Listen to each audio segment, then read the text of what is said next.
traigo para hablar acerca de la Revolución Francesa.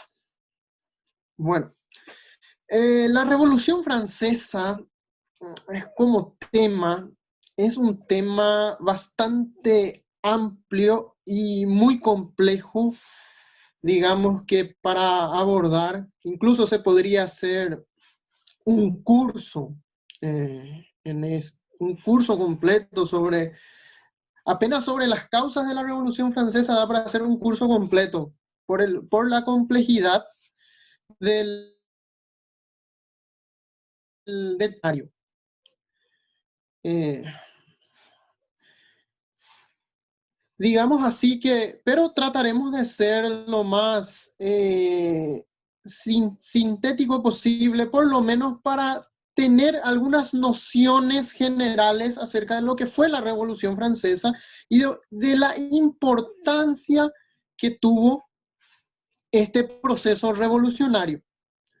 Este proceso revolucionario, que no es indiferente a nadie, sino que es un proceso que marca un antes y un después en la historia del mundo. Y eso los propios historiadores lo demarcan luego como el fin de la edad moderna y el inicio de la edad contemporánea.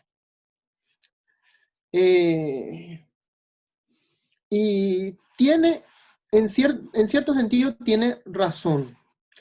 Y también voy a recordar, abordarlo desde una óptica católica muchas veces es muy difícil, porque suele suscitar muchas veces algunas polémicas. Yo recuerdo hace un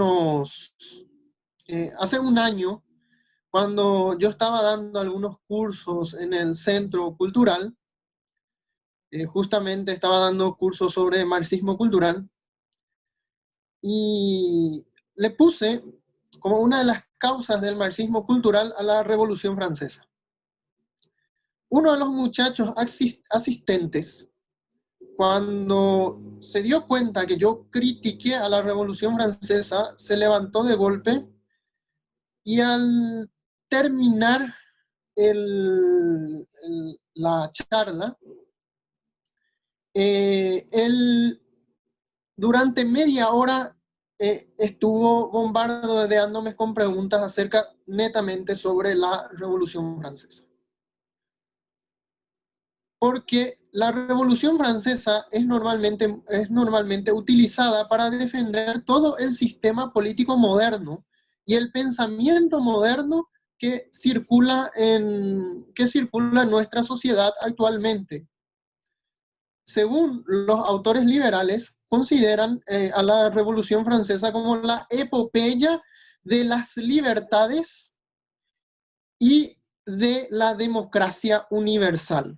La gran epopeya en defensa de la libertad y la democracia, contra la tiranía y el despotismo del absolutismo monárquico. Y vamos a ver que en cierto modo, muchas de lo que nos dicen principalmente los autores liberales está bastante camuflado de lo que realmente fue la Revolución Francesa.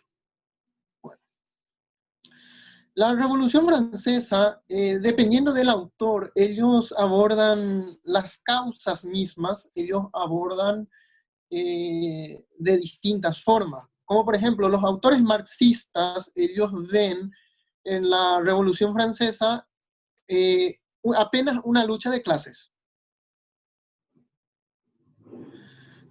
Los liberales ven como una epopeya, como ya lo había dicho, como la epopeya de las libertades. Y muchos de los autores católicos lo ven como un proceso de secularización, que fue impulsado desde Francia y que prácticamente se expandió por toda Europa desde Francia. Bueno, la Revolución Francesa no es un hecho aislado en la historia, no es un hecho que haya surgido del acaso, sino que hubo una preparación ideológica y hubieron causas remotas y hubieron causas, digamos así, las causas inmediatas, las causas mediatas. Entre las causas remotas, nosotros ya podemos ver de que todo el sistema de la cristiandad ya estaba pasando ya por un proceso de crisis. Esto lo define muy bien un autor español, por ejemplo, Elías de Tejada, cuando habla sobre la crisis de las rupturas, de las 5 rupturas que rompieron la cristiandad, como pueden ser la ruptura religiosa del luteranismo, la ruptura ética del maquiavelismo, la ruptura política del bodinismo, la ruptura jurídica del jovesianismo y una ruptura sociológica que se da al final de los tratados de Westfalia, al final de las guerras de religión, donde el corpus mysticum de la cristiandad es sustituido por un corpus mechanicum de la sociedad. O sea, la sociedad pasa a ser de una relación de hombres, una relación natural de hombre a hombre, de persona a persona, a una relación mecánica entre los estados, que actualmente es lo que nosotros le llamamos relaciones exteriores y relaciones interiores. Por eso tenemos un ministro del Interior, un ministro del Exterior, y todo lo demás, y la forma como se maneja nuestra política moderna. Eso, digamos, que fueron precedentes, podríamos ver, de la Revolución Francesa, puesto que ya había una crisis en las instituciones de la cristiandad, pero incluso, si es que vamos a irnos más lejos, ¿verdad? Podríamos encontrar, como bien lo había dicho el profesor Juan Fernando Segovia en un curso que yo he asistido, que podríamos encontrar otra vez una causa incluso más remota que el luteranismo en el nominalismo de Guillermo de Ockham, el fraile franciscano, que niega, digamos, que los seres tengan una naturaleza y solamente se la distinga por el nombre. Y digamos que vamos a ver que los hechos no es un hecho aislado, sino que tiene precedentes remotos. Y vamos a irnos ahora a las causas, digamos que en las causas mediatas. ¿Qué pasó en las vísperas de la Revolución? ¿Qué pasaba en Francia? ¿Y qué pasaba especialmente con el régimen de Luis XVI? Bueno, en las vísperas de la Revolución, normalmente la monarquía francesa, la monarquía de Luis XVI, pasaba por una gran crisis financiera, o sea, con una gran crisis económica, de las cuales muchos autores explican de que en Francia, que en esa época era rica, tenía un estado pobre. O sea, el Estado estaba en bancarrota, o sea, la monarquía estaba en bancarrota. La monarquía estaba en bancarrota, pero el país era económicamente estable, el país. Y eso se debía al sistema de recaudación de impuestos, que era un sistema desfasado ya para la época. Era un sistema, todavía continuaban utilizando un sistema de recaudación de impuestos basado todavía en la administración de la tierra, que eso servía en la época de los grandes señores feudales, servía en la época porque normalmente quien tenía más tierra pagaba más impuestos. Pero en esa época donde los más ricos de Francia eran los comerciantes y no tenían tierra, solamente sus comercios, ellos casi no pagaban impuestos y la cobranza de impuestos normalmente no caían en las arcas. También, ese también era otra cosa, que normalmente no iban a las arcas del Estado, del gobierno, en este caso de la monarquía, sino que normalmente iban por los privilegios que tenían los nobles, iban a las arcas principalmente de los nobles. Muchos de esos impuestos eran, por ejemplo, peajes para utilizar ciertos puentes o ciertas tierras de ciertos señores feudales.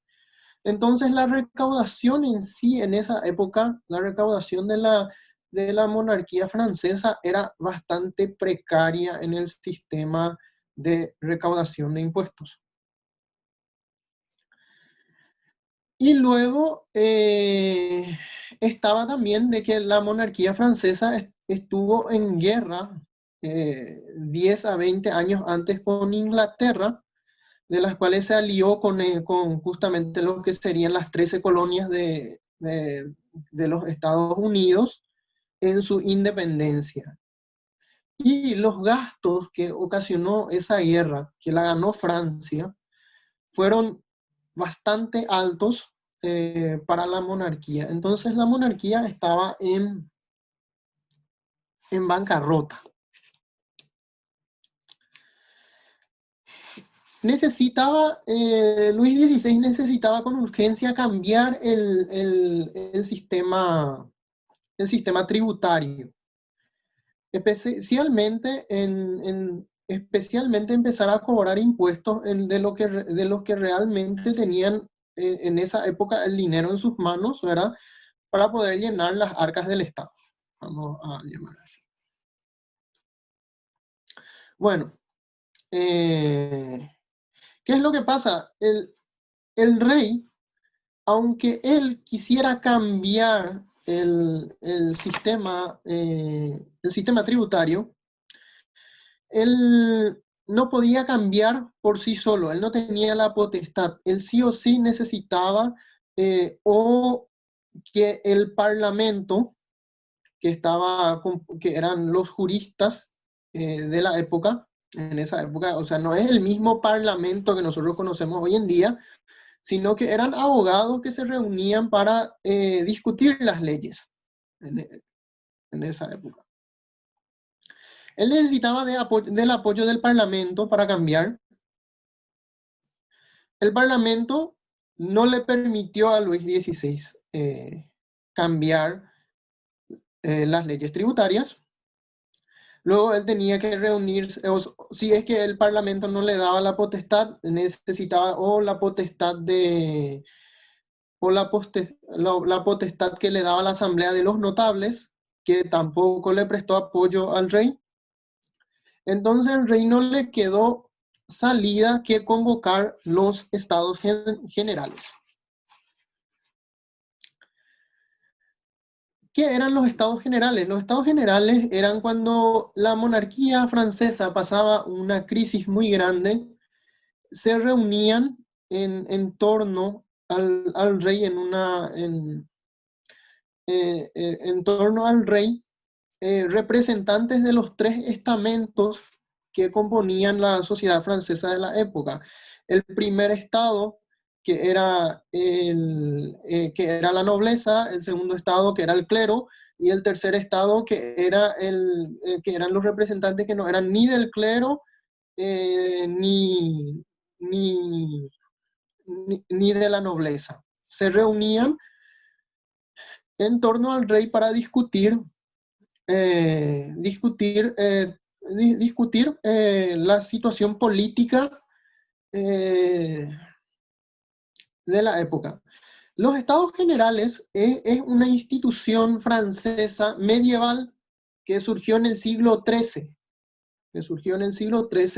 en pleno apogeo de la cristiandad, donde donde normalmente se reunía, y eso durante toda la Edad Media, eso se reunían frecuentemente hasta 1615.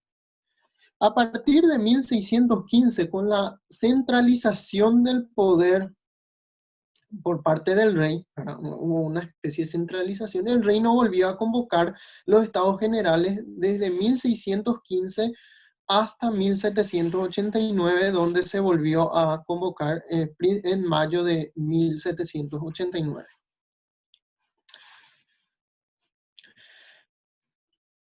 El rey normalmente otra de las causas que normalmente había eran los roces que tenía la monarquía, principalmente con el parlamento, con los juristas, que normalmente siempre le trababan las decisiones. Y esa es una cosa que que normalmente los historiadores liberales nos cuentan muy mal, de que, por ejemplo, de que la monarquía absolutista y hacía todo lo que quería, y es una tremenda mentira, porque la monarquía tenía su poder muy limitado por las distintas corporaciones o como le llaman en la doctrina social de la iglesia, cuerpos intermedios, de las cuales limitaban el poder del rey. Y el rey no tenía el poder ilimitado, o sea, el poder absoluto no lo tenía él. Y esas limitaciones normalmente producían ciertos roces entre la monarquía y generalmente algunas veces la nobleza o el parlamento. Y principalmente, digamos que el pensamiento revolucionario empezó dentro de la nobleza, principalmente dentro de la nobleza, y el parlamento con ciertas ideas que vamos a hablar un poquito más adelante, ciertas ideas liberales que se fueron gestando en Francia en aquella época. El rey Luis XVI, él no supo afrontar esta crisis monárquica, él no supo afrontar, porque él no era una persona que mandaba, él detestaba mandar, él detestaba dar órdenes. Él era una persona que fue enseñado que el mejor rey, el mejor gobernante es aquel que no ordena, sino que aconseja, que pide, que suplica, que se arrodilla frente a los otros y que le pide el favor y les ruega. Él detestaba mandar, detestaba dar órdenes, y esas debilidades, que tal vez si él hubiera nacido en otro tiempo hubiera sido un gran rey, ¿verdad? Si él hubiera nacido en el corazón de la cristiandad, él hubiera sido un rey, el rey bueno, digamos así. Pero en la época de la Revolución Francesa, donde todos conspiraban contra él fue un rey débil, que no supo afrontar la situación. Tal vez es que él hubiera recurrido al ejército, cosa que no hizo para parar la revolución, tal vez la revolución se hubiera detenido. Pero él prefirió dejar pasar la revolución y esperar que algún otro monarca viniera en su ayuda a rescatar Francia, cosa que ocurrió pero muy tarde. El papado también se pronunció también muy tarde también con relación a la situación de Francia, ya cuando la revolución ya estaba en su apogeo. Y luego también entre el otro personaje que es justamente una de las causas principales de la Revolución Francesa fue su primo, el, el conde de Chartres, Felipe de Orleans. Felipe de Orleans, que era en la época de la Revolución, era el jefe máximo de la masonería en Francia. Él estaba haciendo su camino para ser rey, para usurpar el trono de su primo.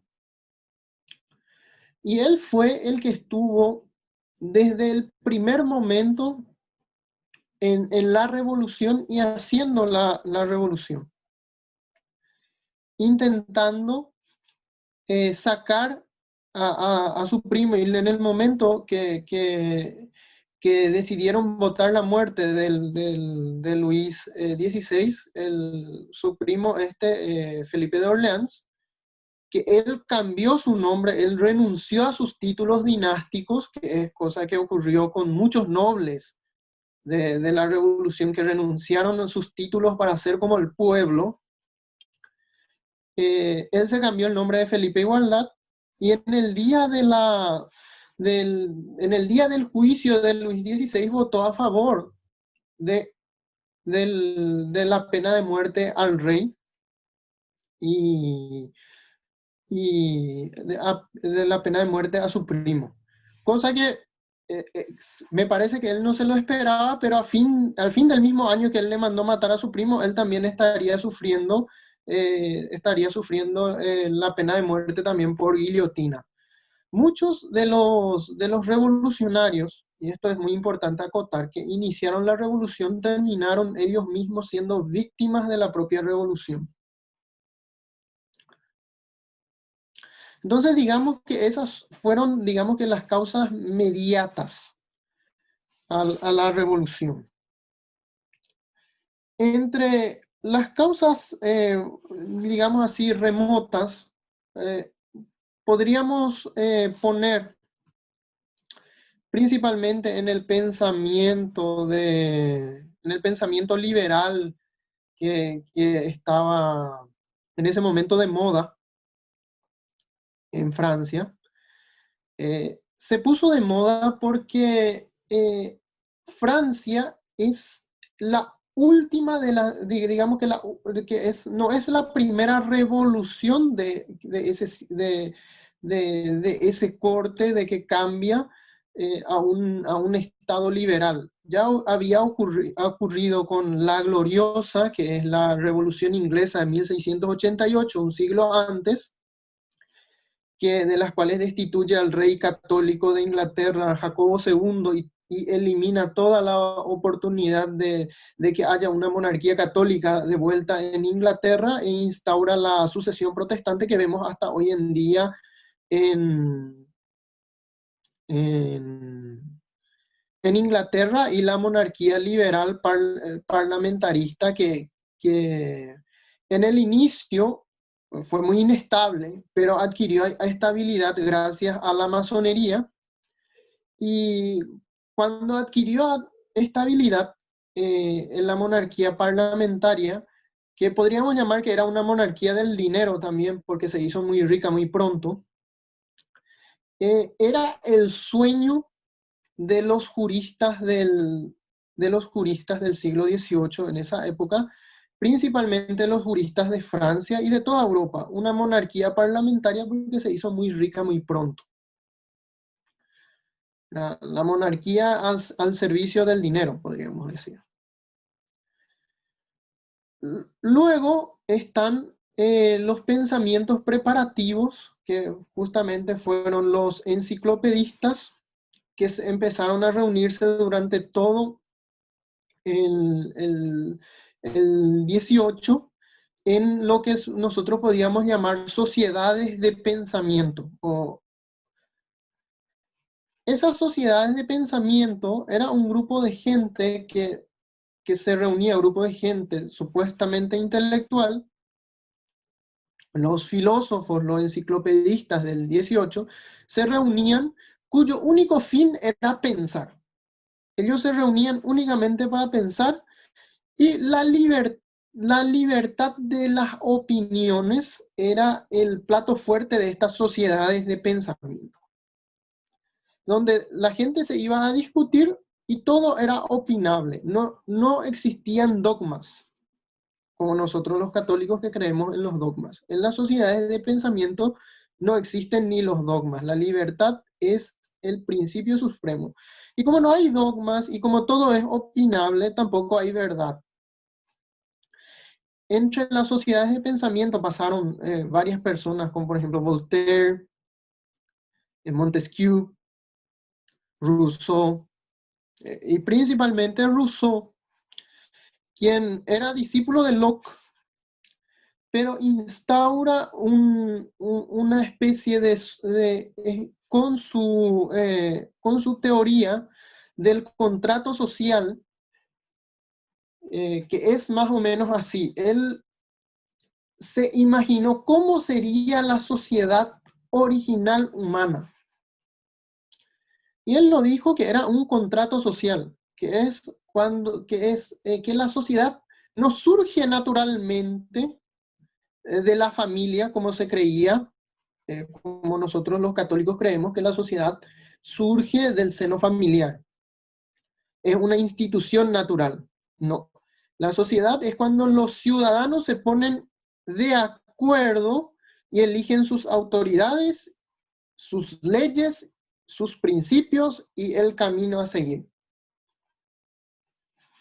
No hay nada de natural en eso, y el principio supremo no es ni los 10 mandamientos, ni la ley natural, ni la ley divina, ni los principios de la iglesia, sino que es la voluntad general que surge dentro de la propia persona.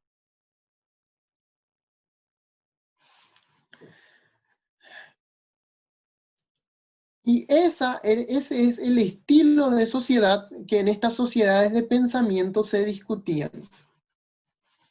Hubieron muchas sociedades de pensamiento en Francia durante el 18. La más importante fue la masonería. La masonería era una, y hasta hoy en día sigue siendo una sociedad de pensamiento. Entonces ellos,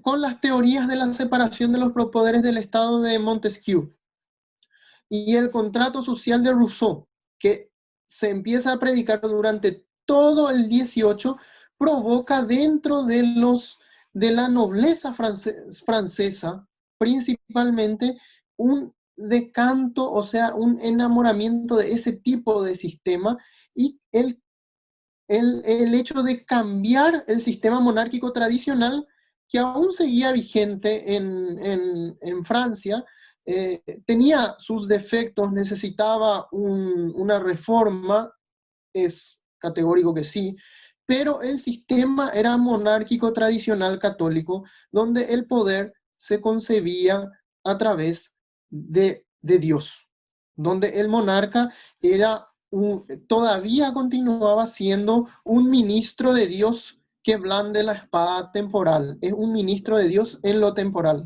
A diferencia de los sacerdotes y los papas, que son ministros en el orden espiritual, por eso es que es por eso es que son, digamos, ellos reciben esa potestad a través del sacramento. Mientras que los reyes recibían de la coronación que le hacía la iglesia. O sea, la iglesia legitimaba el poder. Era la iglesia la que legitimaba el poder. Y como explica muy bien Bonifacio VIII en su bula Unam Santam, es que los poderes temporales deben someterse al poder espiritual de la iglesia. Por eso es que la iglesia era la que coronaba a los reyes. Ese principio debía ser quitado para instaurar una democracia donde no es Dios, no es la iglesia la que legitima el poder, sino el pueblo, la voluntad general del pueblo, según Rousseau. Entonces, decantados de esas ideas y guiados por un sacerdote que era masón, que era el abate Sieyès, que justamente un año antes de la convocación de los Estados Generales, él lanza su obra, que es el tercer estado, ¿verdad? El tercer estado, de las cuales él es, digamos, que el pueblo que no es noble, que no es parte de la nobleza ni el clero, que él se identificaba, que era la voluntad nacional. Cuando él explica en su obra, ¿qué es el tercer estado? El tercer estado es nada, pero que lo quiere ser todo.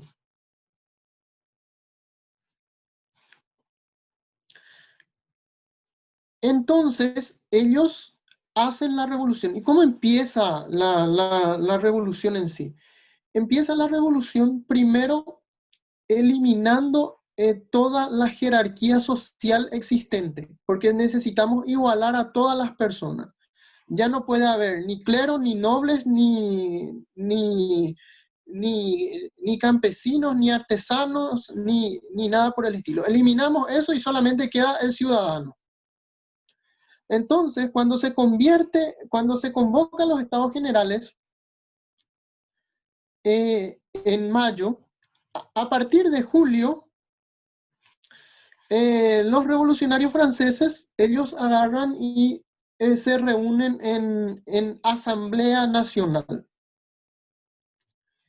en una sala donde se jugaba un juego de pelota. Y como se reunieron en esa sala, los revolucionarios juraron no salir de esa sala hasta redactar una constitución.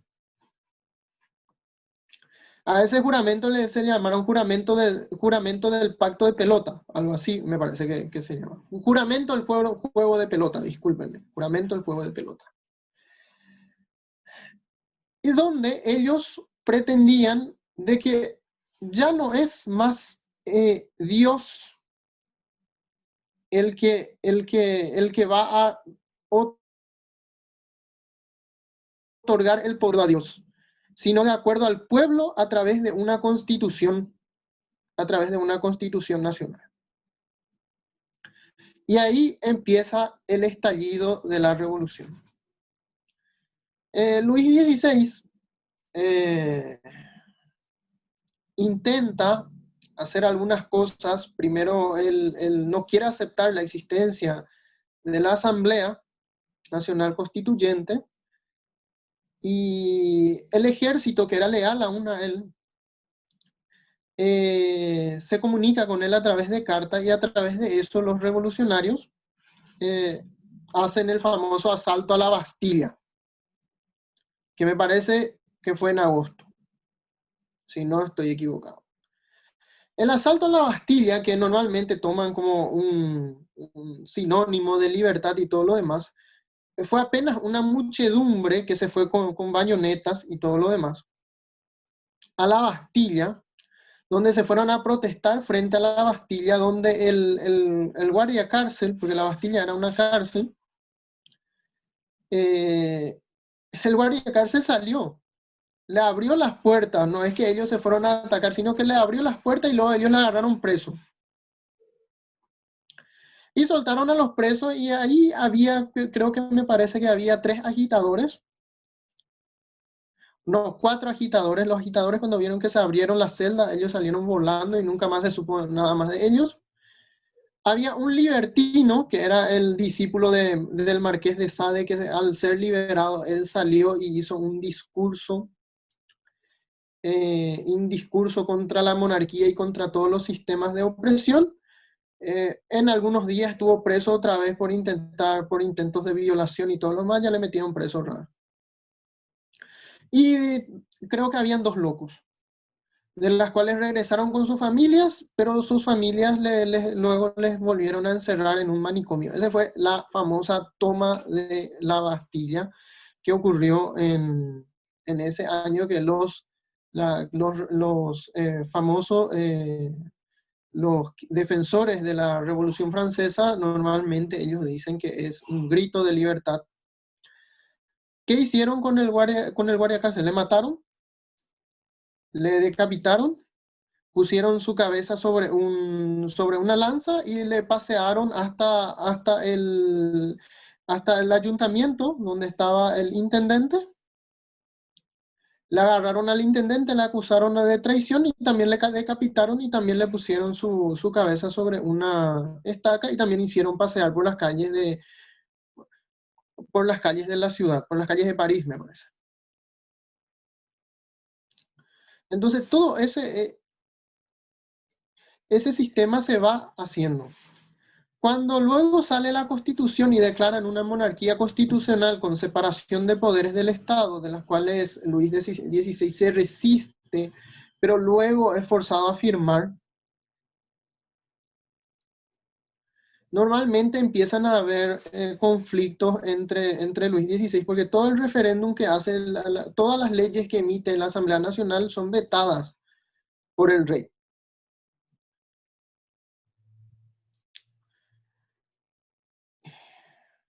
Luego, luego surge luego ellos lo que hacen es las famosas desamortizaciones, o sea, empiezan a despojarle a la iglesia de todos sus bienes, como, como nosotros ya habíamos visto, el Estado no tiene dinero para solventarse. Bueno, entonces ¿de dónde vamos a sacar el dinero? Vamos a quitarle todas las propiedades a la iglesia y vamos a vender. Y con eso nosotros nos aseguramos el dinero. Entonces, a todas las iglesias empiezan las desamortizaciones, los sacerdotes son expulsados, las monjas son expulsadas de las escuelas, de los hospitales, son llevadas presas y luego, una vez que ellos realizan las desamortizaciones, empiezan las matanzas de los curas y de las monjas en la Revolución Francesa. Luego ellos emiten lo que se llama la Constitución Civil del Clero, que sería que a partir de ahí, ¿verdad?, el clero francés debería someterse a la Asamblea Nacional Constituyente, deberían jurar la Constitución Nacional, y de las cuales a partir de ahí, en la Constitución Civil del Clero, los sacerdotes pasarían a ser funcionarios del Estado y deberían obedecer no a Roma, sino al gobierno de turno.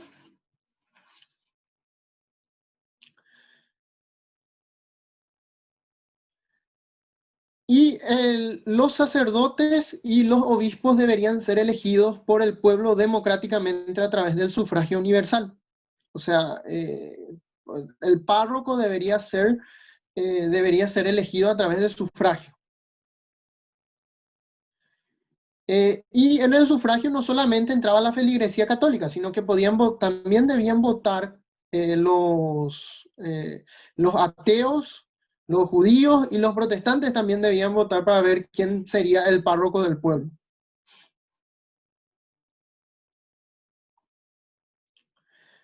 Luego ocurre el levantamiento de los vandeanos, que una vez muerto el rey Luis XVI y empieza la Primera República Francesa, donde el poder ejecutivo caía sobre el Comité de Salud Pública de Robespierre y se inicia el reinado del terror, son masacrados. Los vandeanos eran un grupo de contrarrevolucionarios que peleaban por Dios y el rey, que querían mantener las tradiciones dinásticas de Francia. Y fue un pueblo que fue masacrado y martirizado por oponerse a la revolución. Todo el pueblo, y ahí el Comité de Salud Pública no perdonó ni las mujeres ni los niños. O sea, todo un pueblo masacrado por la Revolución Francesa y Robespierre. Y con el Comité de Salud Pública que reemplaza al rey en el poder ejecutivo, es que inicia un reinado de 2 años de dictadura, que se le conoce históricamente como el reinado del terror, porque fue el año donde todos los días había gente guillotinada en la plaza de la República. Hoy no recuerdo cómo se llama eso, cómo se llama hoy en día la plaza, tiene otro nombre, pero ahí era guillotinada la gente que se iba. La mayoría de los guillotinados eran sacerdotes y monjas que no querían jurar ante la constitución civil del clero, pues el Papa Pío VI declaró que todos los sacerdotes que juraran la constitución eran considerados cismáticos y estaban en cisma con la Iglesia romana. Y entre los, digamos así, luego el reinado del terror culmina con la decapitación de Robespierre y la disolución del Comité de Salud Pública, donde se convoca otra asamblea para redactar otra constitución, eso en 1795 para adelante, y por todas las inestabilidades políticas, digamos, la revolución tiene un punto final cuando el abate Sieyès, que es uno de los pocos revolucionarios que estuvo, este sacerdote revolucionario, que es uno de los pocos que estuvo desde el principio de la revolución, desde que los estados generales se convirtieron en Asamblea Nacional, hasta que se cierra la república con el imperio napoleónico al llegar a un acuerdo con Napoleón Bonaparte y dar inicio al imperio napoleónico. Y también el imperio napoleónico era una institución diferente de lo que era la monarquía tradicional francesa, puesto que en la monarquía, o sea, en el imperio de Napoleón, todos los principios revolucionarios fueron en cierto sentido petrificados en la persona de Napoleón. Y Napoleón fue la persona que era el encargado de llevar la revolución, y fue uno de los encargados de llevar la revolución y extenderla por toda Europa. Claro que eso luego tendría su fin con la restauración de la democracia, de la monarquía, de la monarquía francesa con Luis XVIII. Una de las cosas también interesantes que se me pasó y me olvidé mencionar es justamente que fue uno de los actos más horrendos de la revolución, que fue el martirio del rey Luis XVI y de su familia. Luis XVI, en el día que fue martirizado, y él fue declarado mártir por Pío VI, fue declarado mártir. No es canonizado, pero sí él dijo que fue martirio. Él, en el día de su martirio, él dijo así: me acusan de crímenes que no cometí, pero que mi sangre sea derramada para el perdón de los pecados de Francia. Que Dios me perdone a mí y que le perdone al pueblo francés por todas las atrocidades que están cometiendo. Y luego él, aceptando su muerte, fue guillotinado y su cabeza levantada principalmente me parece que es por Robespierre mismo, en la Plaza de la República. Su hijo, el rey niño Luis XVII, fue decapitado con tan solo 9 o 10 años de edad, no recuerdo muy bien, pero también fue decapitado para impedir una restauración monárquica en la época de la República Francesa. Pero la monarquía se restaura cuando el hermano de Luis XVII sube como rey de Francia como Luis XVIII. Pero la monarquía católica no durará mucho tiempo en el trono, puesto que habrá otra revolución en 1830, porque como es bien sabido, todo el siglo XIX es conocido como el siglo de las revoluciones, porque hubo revoluciones en casi todo el mundo en ese siglo, que es prácticamente un paso o sea, es prácticamente la eliminación de todo lo que fue la tradición de la cristiandad e iniciar prácticamente los estados y la política moderna como hoy nosotros lo vivimos. Un estado que es comparable al Leviatán de Hobbes, donde todo lo estatiza, donde todo pasa a ser controlado por el Estado y realmente digamos así, el poder es concentrado netamente por el Estado que únicamente su único fin es la razón de Estado y que continúe creciendo su poder y su poder se expanda ah, a todos los lados, eliminando todas las comunidades intermedias. Hoy en día no sobran ninguno. En nuestras sociedades modernas no hay ninguna corporación. Y, inicia como suelen decir muchos politólogos modernos, ¿verdad? Que inicia un absolutismo de Estado basado en la democracia, prácticamente. De las cuales esto se ve prácticamente en todos nuestros países. Y esto es todo para tener una noción y una idea general. Y para cerrar, podríamos decir que la revolución, y podríamos definir la revolución como todo acto de rebelión contra la ley natural y divina. Es prácticamente eso.